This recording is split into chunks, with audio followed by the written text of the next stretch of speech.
Hi, and welcome to the Crit Hit Wild podcast, where we cover all things Marvel Crisis Protocol, and we cover a new character every week. This week, we're doing Doctor Strange, Sorcerer Supreme. I had to look at it. And I am your host, Fred. I'm Brad. And I'm Steven. Hey, guys. How are the two of you How are you doing there, Brad? I'm doing I'm doing good, I guess. That's good to hear. How are you doing, Steven?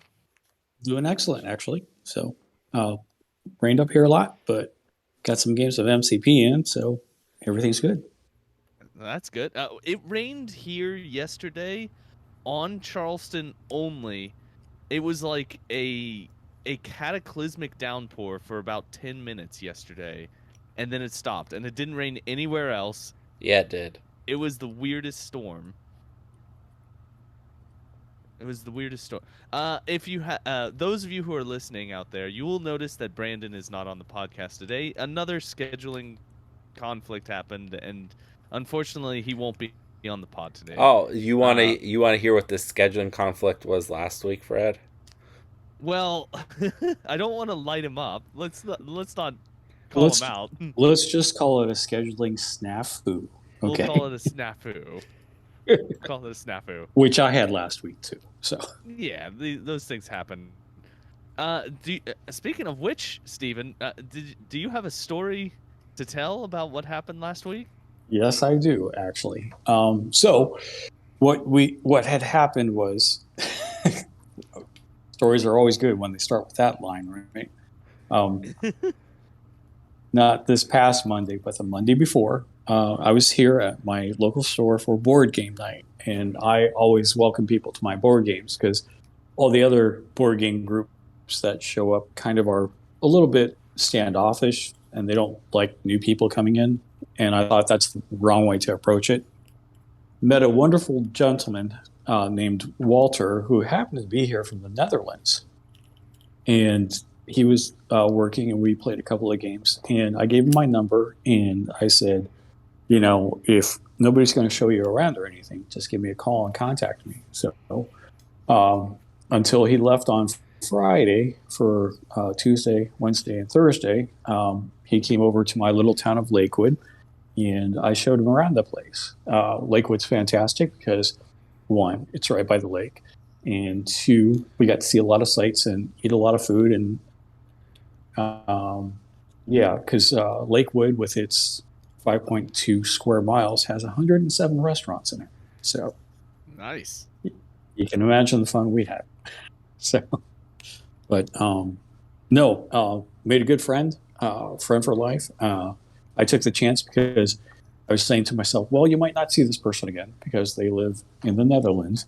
So took the chance, did things to show him around, give him a wonderful time, give him a wonderful impression of what we do here in Ohio. And we'll stay in contact and we'll see where it goes from there. All right. Well, that sounds amazing. That sounds like an incredible interaction.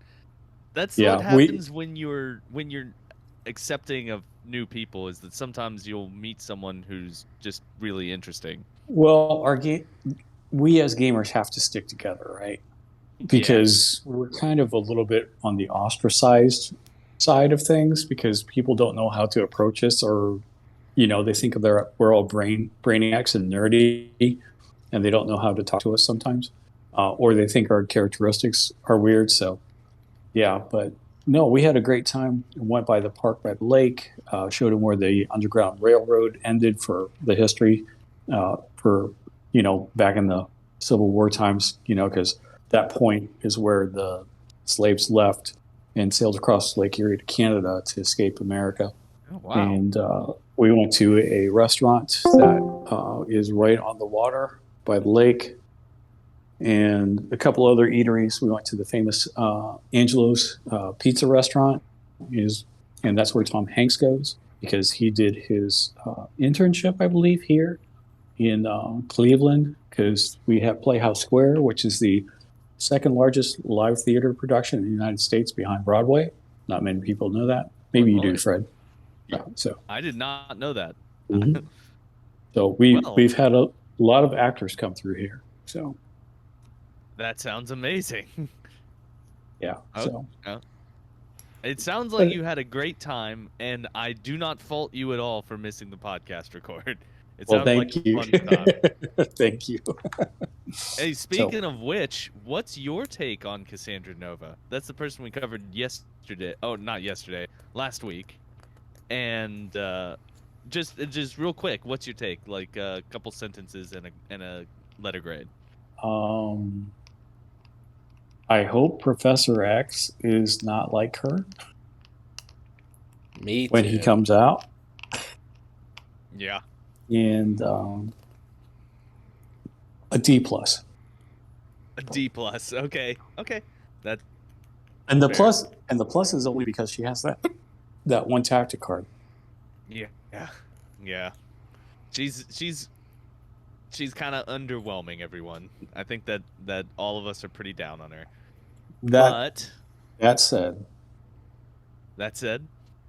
that said, she can be useful in um, some factions that would feed her power. The trouble is the factions that feed her power all tend to have high cost leaders. yeah. Right. So she just doesn't work very well. She just doesn't function great on the table. But that was last week's episode, so let's shift gears here today. Hey Brad, let's. Yeah. Oh, actually, before I say that, let me talk about our tournament schedule coming up. So usually at the South Charleston store at Lost Legion in South Charleston, we hold a tournament for MCP on the third Saturday of every month. But unfortunately, this month we're just not going to be able to do it. Uh, we Brad is not going to be present, and neither am I. And it's just going to be a case where no one is going to be there to run the tournament. So there will be no tournament at Lost Legion this month. However, on the 29th of July, there will be a tournament at the Fabricators Forge in Pittsburgh, and I think that some of us here on the pod are going to try and make it down there. So we'll try and show up and do an invasion, try to win their tournament. I Like Brett, did win the last one I went to. she did. Yes, Brad has a gold star, and I think I came in like 14th, something like You'll that. win this one, Fred. Yeah, yeah, sure. I have Yeah, new secret tech. I do too. It's called Immortal Hulk. He's really good. I take your immortal Hulk and raise you a Hulk Buster.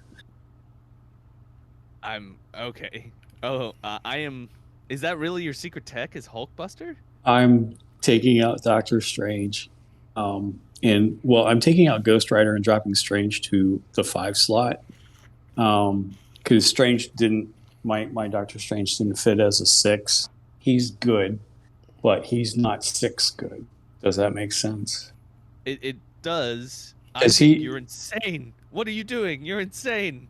You're a madman taking no. out Ghost Rider. And then I'm going to put Hulkbuster in my 6. So I can run Hulkbuster, Immortal Hulk, and Blade at 17. Oh my goodness. Okay. Okay, I see. Well, that's coming up there, everyone. I'm sure that some of the folks there listen to this, so I'm sure. you just outed yourself. I just don't care. You know me, all gas, no brakes. Yeah. All right. Well, now that that scheduling is out of the way, hey Brad, is there any Cerebro news that you need to talk about? Yeah, I'm just going to give a shout out to the big spenders on the Patreon. If you'd like to join the Patreon, go to cerebromcp.com, or I guess in the apps, and hit the Patreon link on the front page. And for $5, your name gets added to the site. So we have a couple new ones here. Oryxter, Brandalorian, which I love that name, Brandalorian, and Cameron42, and then Rusty, Brian, Dojo GC, Jorgoen, KPI, Glands90, Ghost Bear, Drunk Poet, Mrs. Doubtfire, good name, X-Men 714, XM Clark, Ronin Around, Sage, Grissy, Blade 55, Malcolm Hall, Kiki 4A, Brushnicker, Copper with a K and a 0, Jello Pirate, that's a good name too, Angus Lefroy, KR Puskrisky, it's KRPUSK. That's R. Corpus Christi. Oh, I knew it was you. Yeah. I just didn't know how to pronounce it. Corpus Christi. Okay. Mr. I've Nick, never known how to pronounce that. Fatty Matty with a PH at the beginning, CH Pringles, MCPDX, Joshua, Dante Vallo, Dr. D, and Nerd Herder. There's a lot of them. Thanks, guys. Yeah. Thanks, folks, for supporting the Cerebro MCP. It is a great resource that is only there because of the support of users like you. Well, I actually think that it will probably still be there, but keep supporting y'all because it's very. It may helpful. not be an app It helps without keep the site running. It may not be an app without the support of people like you. And Yes. Fred has to get paid. I don't get paid. I don't see any of that. Yes, It's not my money. Brad pays you $0 an hour.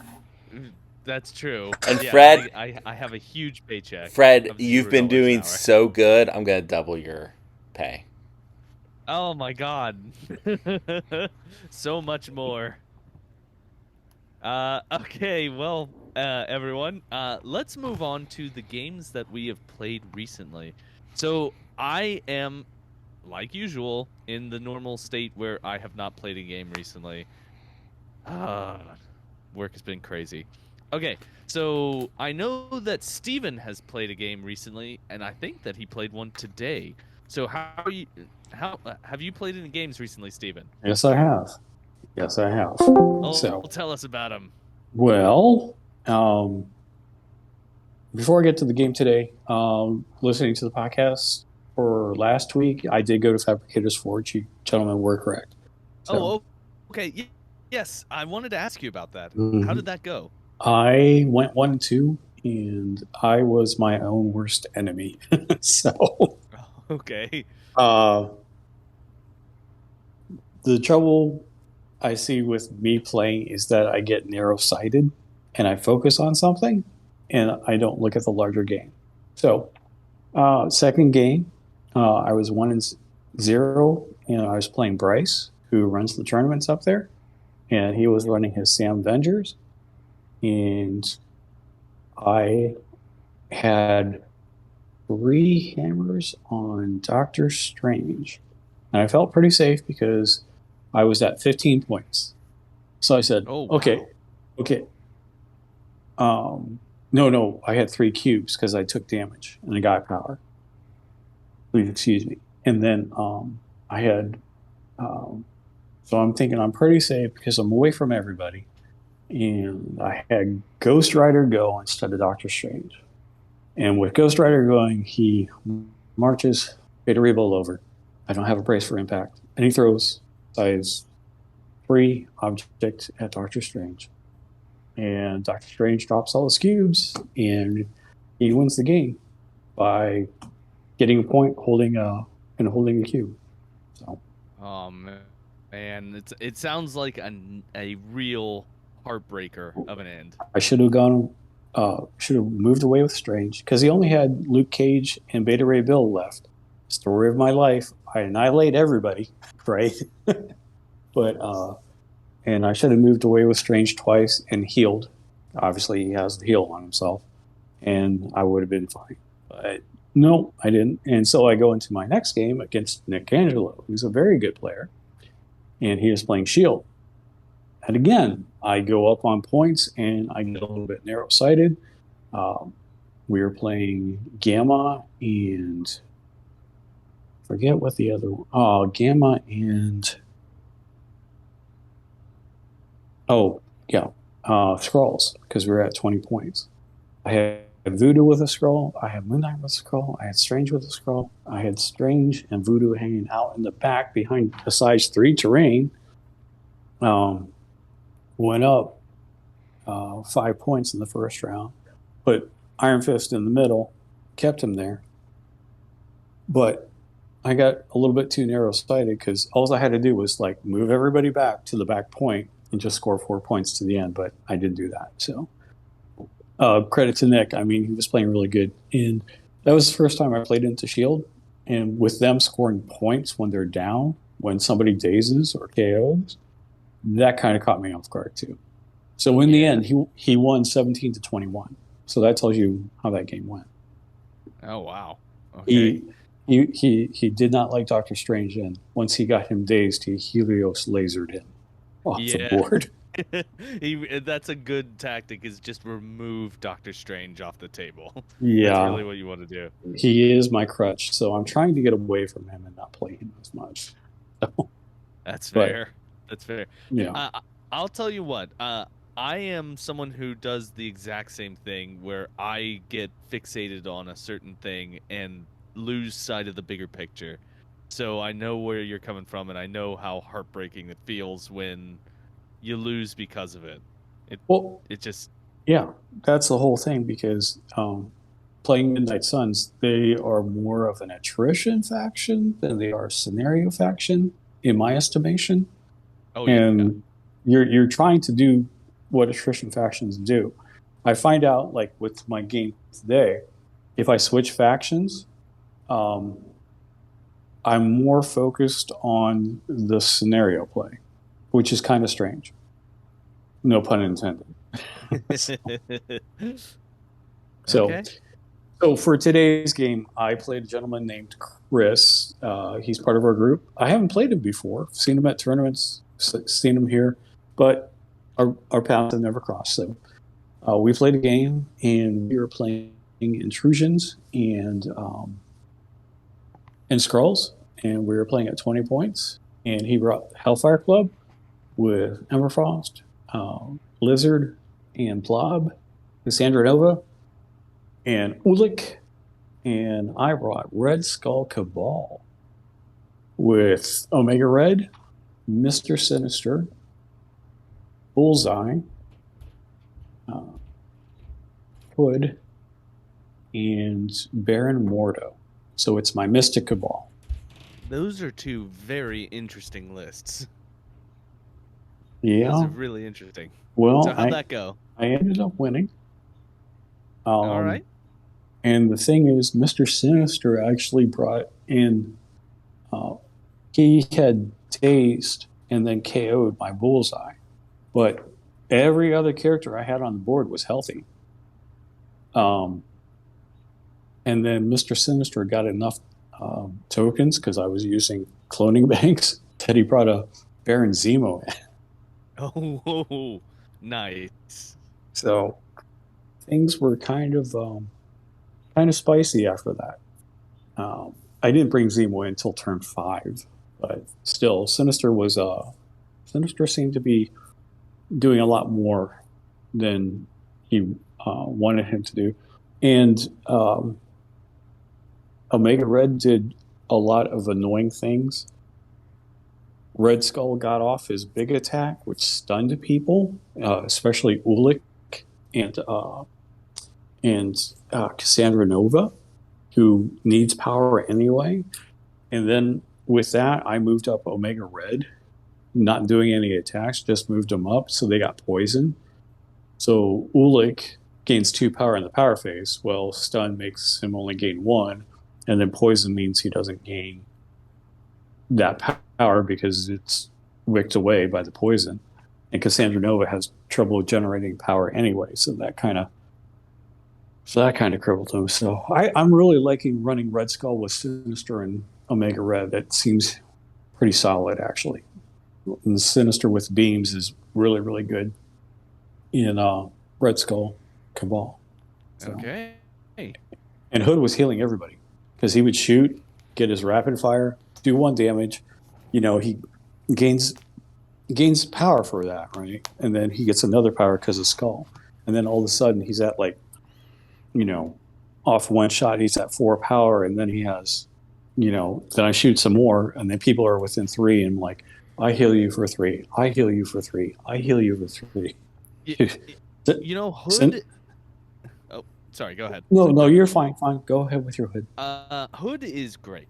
I really like Hood. Every time I brought him, he does work. He does 3 points worth of work without question in keeping things alive and in doing damage to the opponent.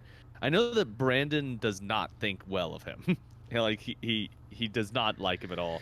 But I think Hood is definitely worth the trouble. Yeah, the only other character he dazed was Omega Red, and that was like the 5th round or something like that.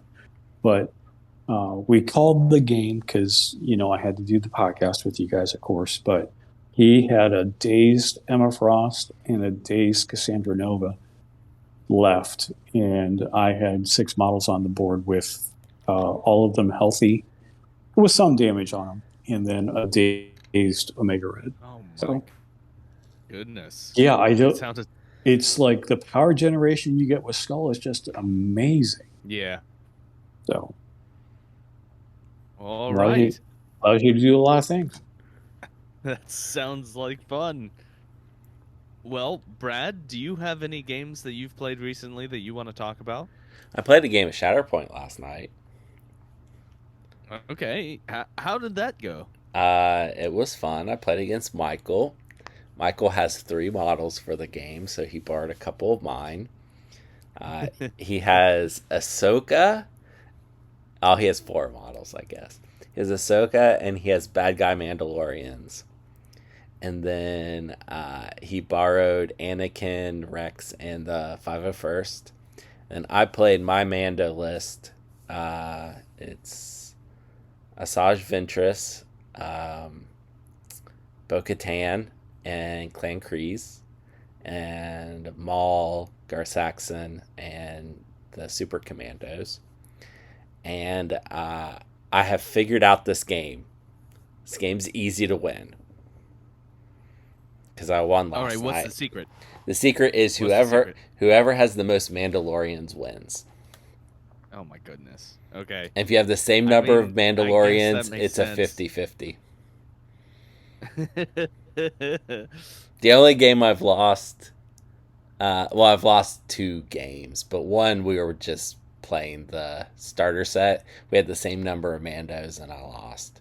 And then the other game I lost, my opponent had more Mandalorians than me. I guess that tracks mathematically. Yeah. That makes sense. I guess you have to bring Mandos to win. Yep. That's just the way the game is. I am going to hop in here with a disclaimer and say to everyone listening that is definitely not the case. But Mandos are good. Mandos are good. You have some Mandalorians. I do have some Mandalorians. I feel like I'm being a wet blanket all of a sudden. I apologize. Fred, don't go to the dark side. I know. This is actually the only game where Fred is going to play the good guys. I know. I'm playing the Republic. I meant playing Shatterpoint in general. I liked Shatterpoint. It's a good game. It is a good game. It's not going to replace MCP. Right. Yeah. We were talking about this last night. 2 different people asked me if I like Shatterpoint more than MCP, and I said no. Is that partially because of your affinity towards the source material for Marvel? It's a little bit of both. That, and I think the game is just better. You You know what would cement Brad in playing Shatterpoint over MCP? What? If it had mutants. No, I'd still play MCP. If they both had mutants, I would definitely play MCP. Well, there you go. I'm just saying. I'm just saying. All right. Well, those were the games that we've played recently. Was there anything else that we needed to talk about before we brought up our the person that we're covering today?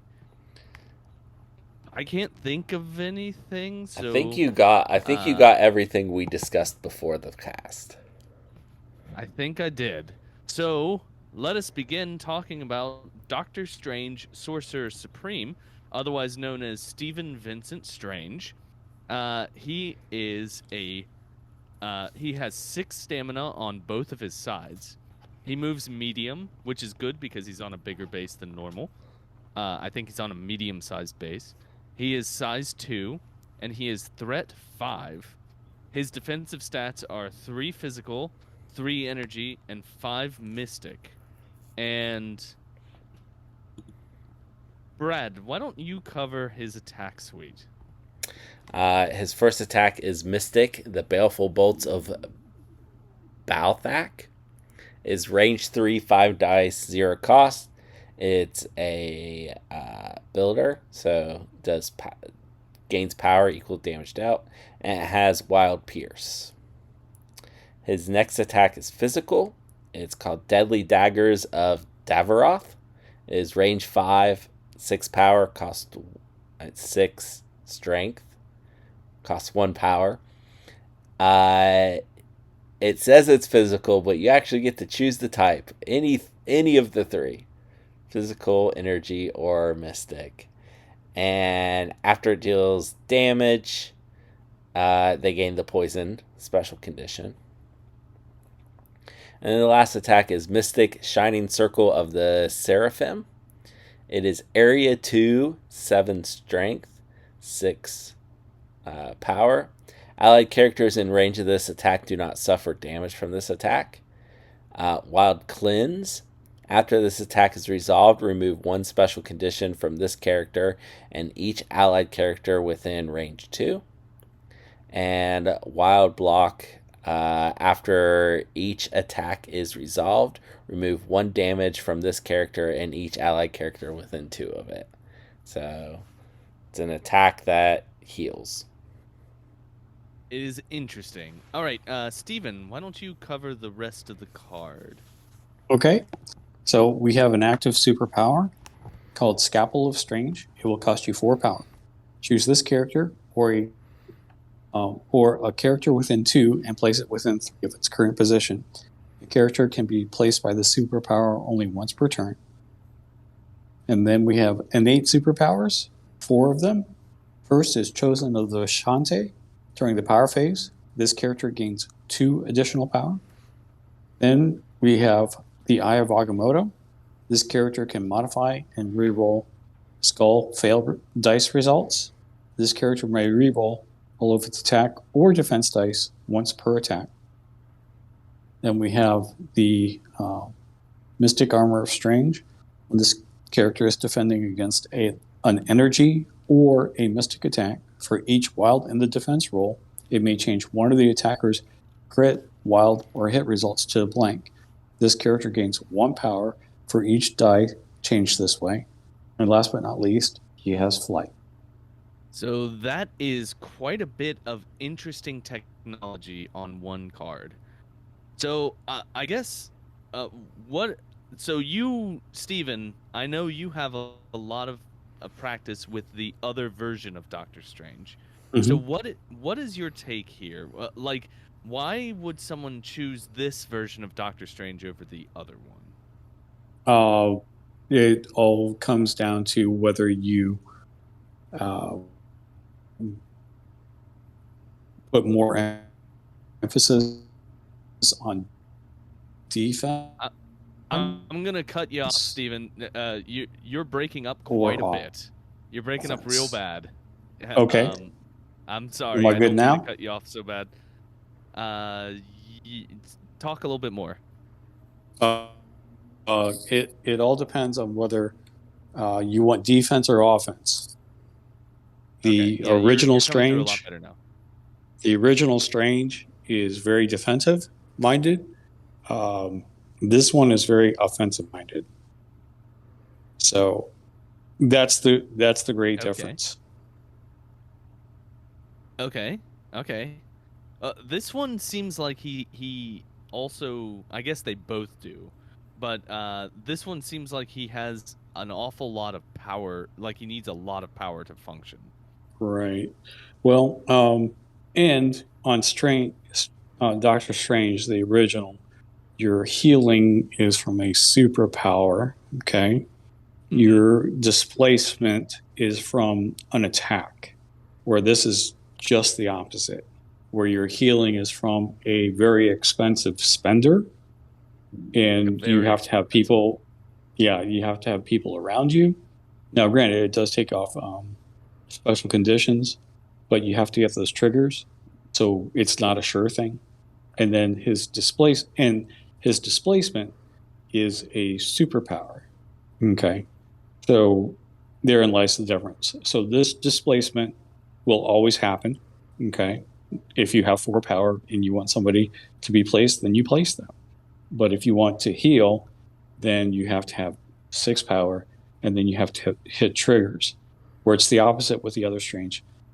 Uh, it's Okay. on it's on his builder, right?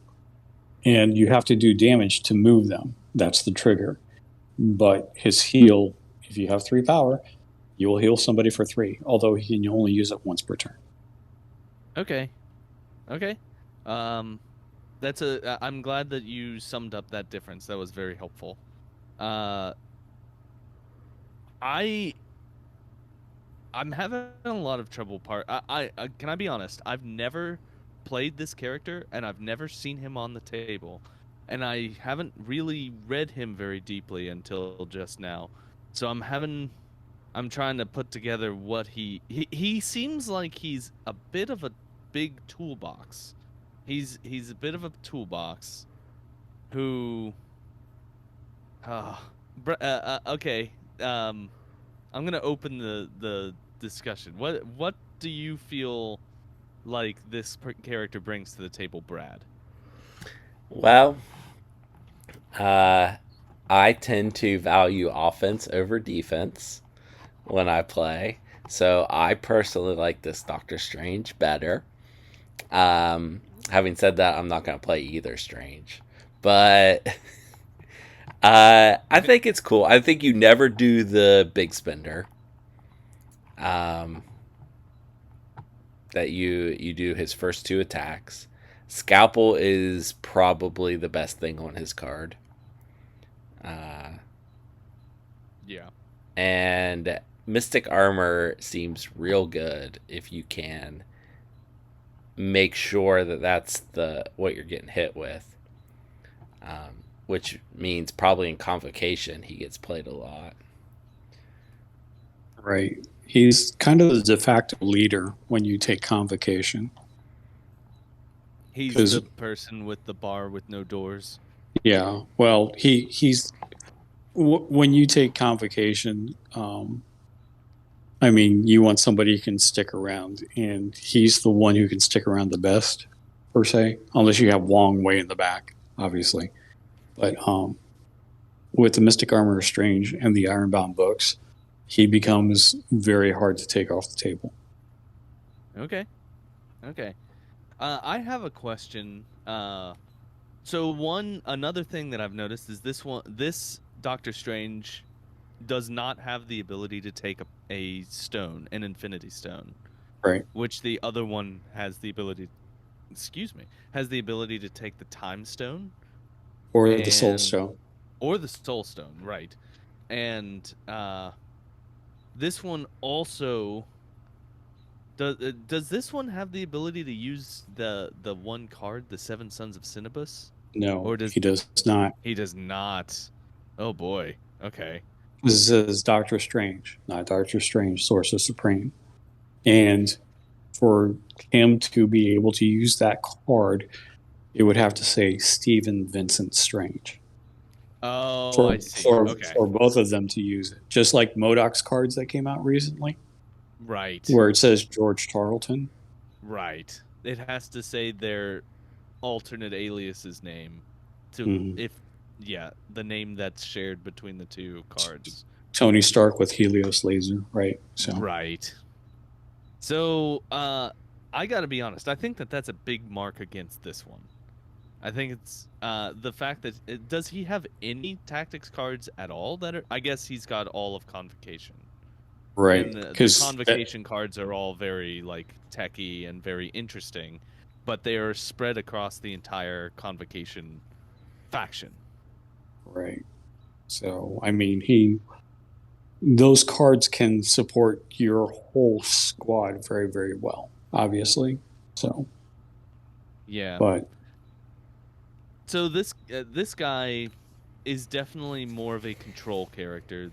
Like this guy is about moving your models and your opponent's models to where you want them to be. well, not necessarily.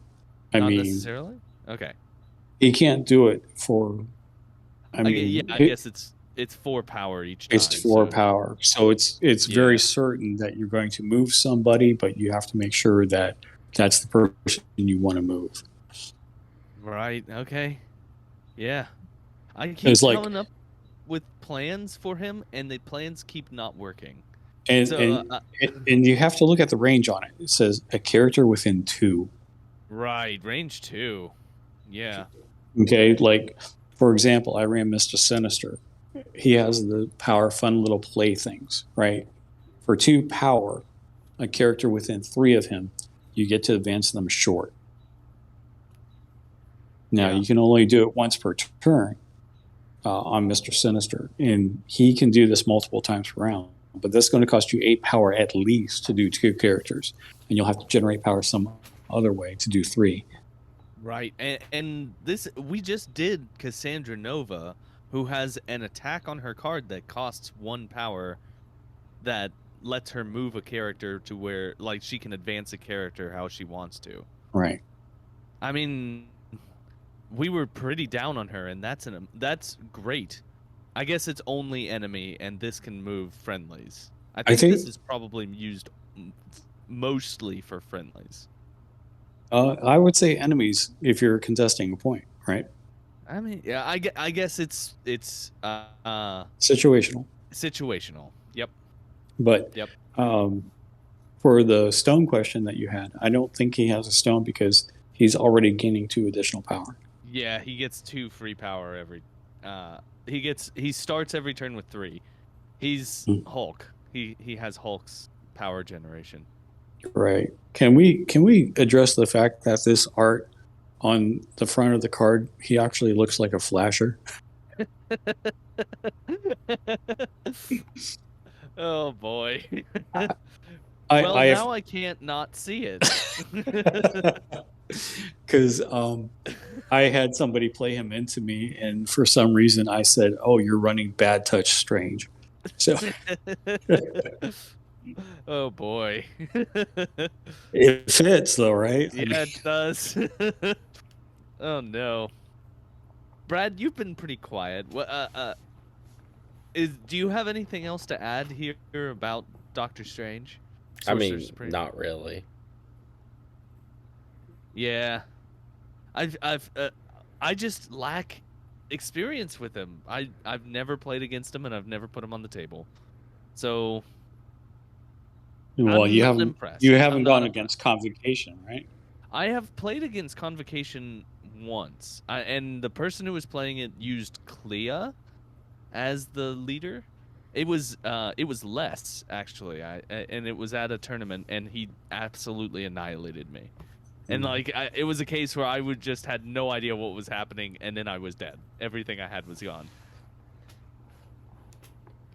So I have played against Convocation.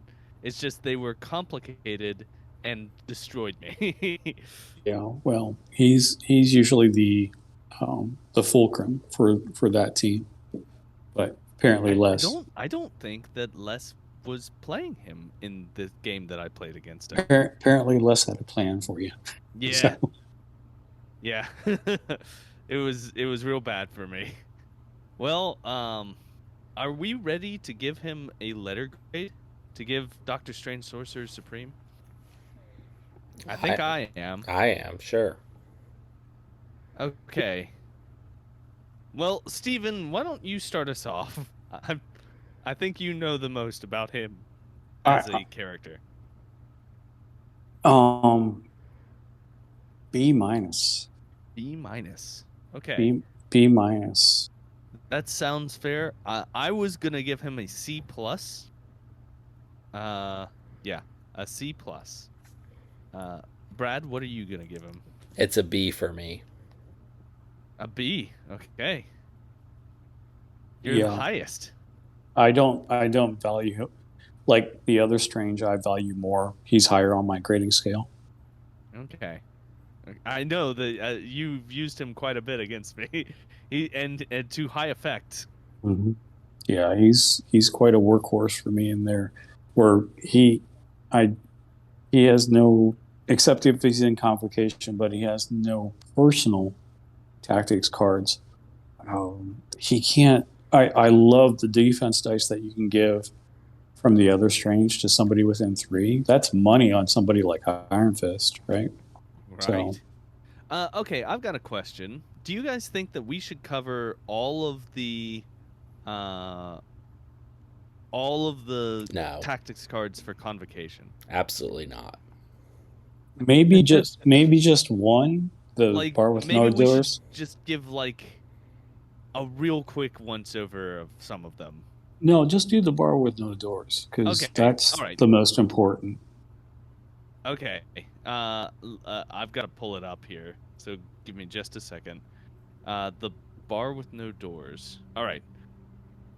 So as it loads, so the bar with no doors has two separate sides to it, and when you would pick the convocation affiliation, uh, you get to add it. You get to add this card in addition to your normal allotment. So this is like your sixth card in your tactics card. So it's interesting in that regard. And you can either play it on one side or the other. Uh, and the character that plays it has to may spend may spend a power to flip the card. Oh, that was a lot to go through. God, this is Mhm. a complicated card. Okay, That's so the why we're first only doing one. right. So the first side is called the Moons of Munapur, and it says when an allied character makes a mystic attack against a character without an activated token, it may re-roll one of its attack dice. When an allied character without an activated token makes a defense roll, it may re-roll one of its attack dice. So that helps you early in the turn because things are less likely to have activated tokens. Fred, And then, you made a little mistake. You said oh, reroll one of its attack dice for the last part. It's reroll one of your reroll defense dice. one of its defense dice. Okay, sorry, my mistake. No, that's fine. My mistake. And then on the other side, it says the Circle of the Cosmos power.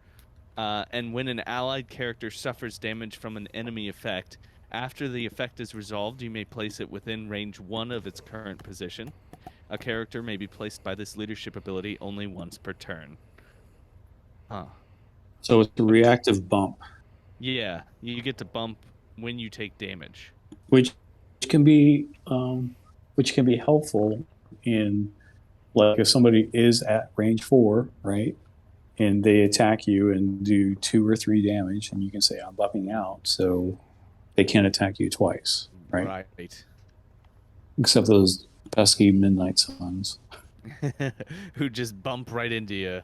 Right, exactly. So, like on a medium base like this guy has, that's pretty spectacular, actually. Yeah. Yeah, true. Okay. So that is the bar with no doors. And I will just say that Convocation has a bunch of other cards that are situationally useful that all Convocation card players have access to that do some interesting things, and that is why Doctor Strange Sorcerer Supreme does not gain does not have any of his own personal tactics cards. God, Convocation is hard to talk about. They're hard to talk about because you have to No. factor so many things into each one. Yeah, and they're definitely a thinking man's They're a smart faction, and I'm too dumb. affiliation. Yeah. I'm over here swinging a big stick. Throw a Hulk at it. That's my answer. All Well, right. for those of No, us go who ahead. want to be intellectually challenged, that would be the affiliation we should play. Bread smash. Okay, Brad. What do you know what is a comic book that you recommend that contains Doctor Strange, Sorcerer Supreme? Oh, just a single comic book? Tell me about some comic book recommendations that you have. Oh, okay. Well, if it was only going to be Jeez, Mr. one Potatoes. issue, it was going to be the second issue of the second series I'm going to talk about. Okay. But if I can talk about more than that, I'll talk about both series. Talk about both series because I want to hear about all of them. Okay. The first one's called Doctor Strange: The Oath. It's by Brian K. Vaughan, which, if you're a comic reader out there, you probably have heard of.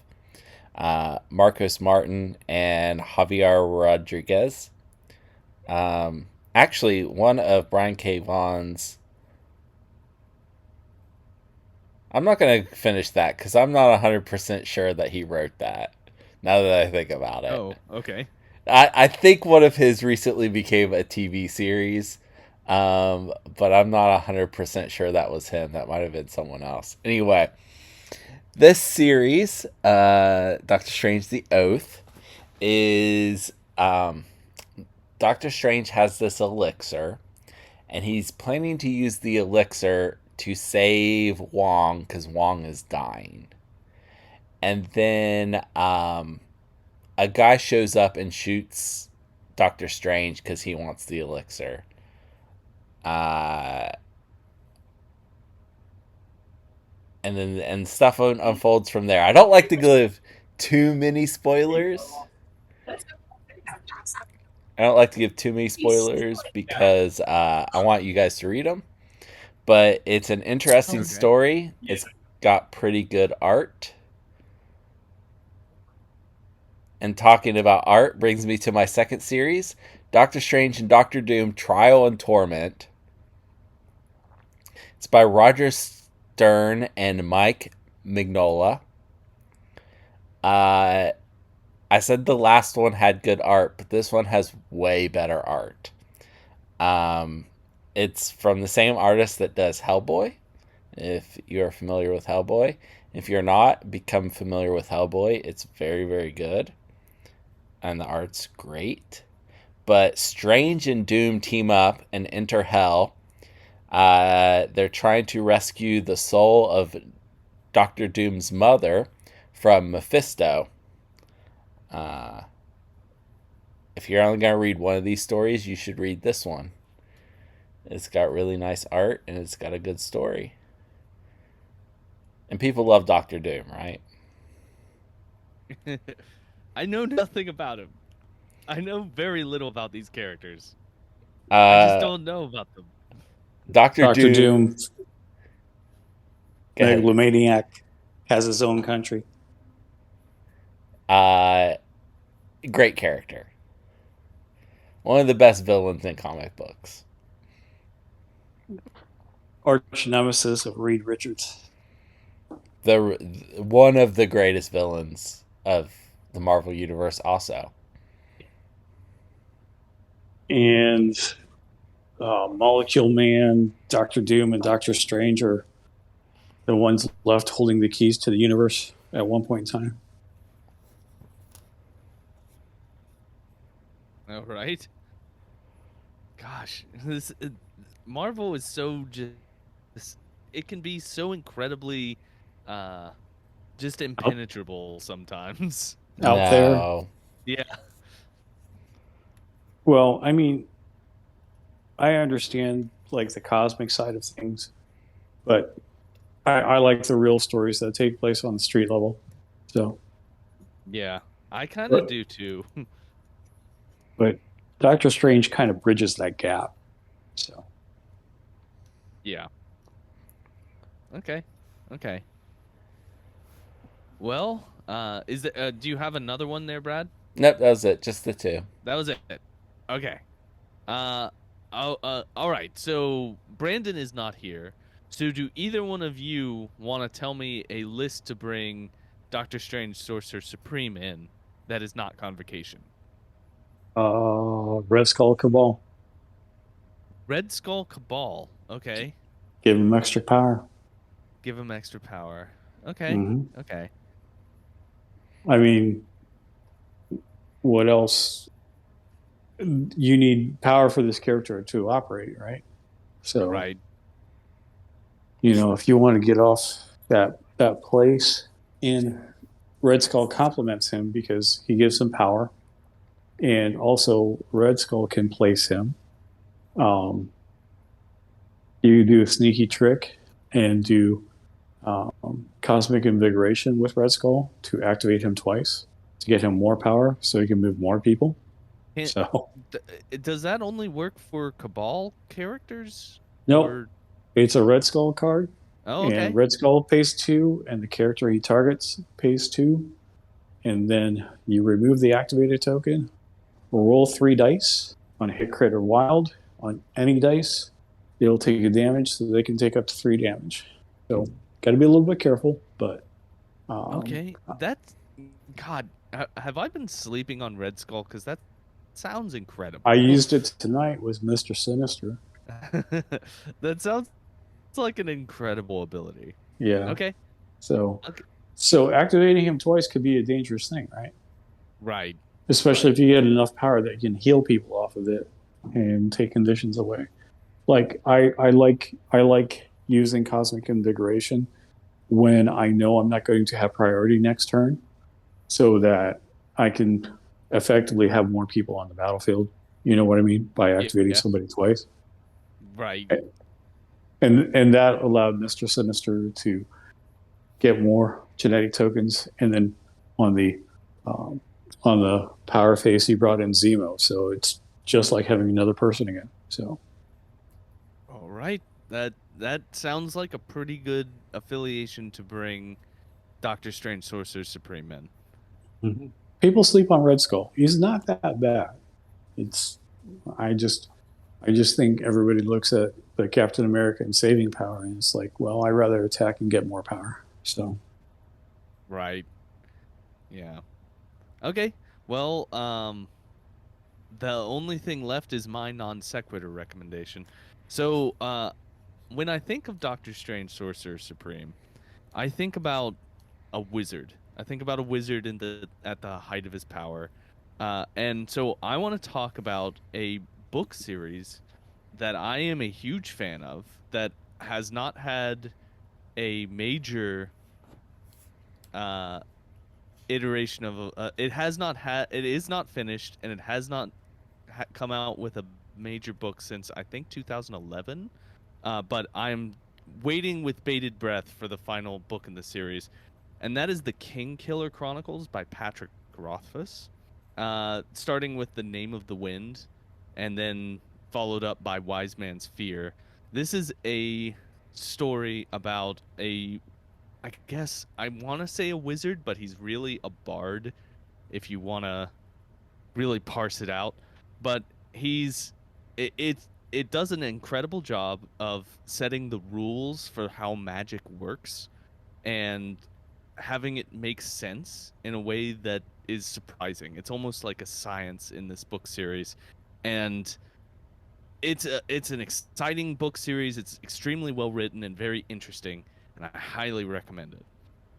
And that's the end of my non sequitur recommendation. That is the King Killer Chronicles by Patrick Rothfuss. Is there anything else you guys want to talk about today, or are we about to call it a day? I'll take your crippling silence as the end day of the episode. So day. I've enjoyed it. I've had fun tonight. Everyone out there, go play some games. I don't. If you really want to bring Doctor Strange, Sorcerer Supreme, then go ahead. He sounds like he's good with convocation, but otherwise, I'm not blown away. So, have fun out there, everyone.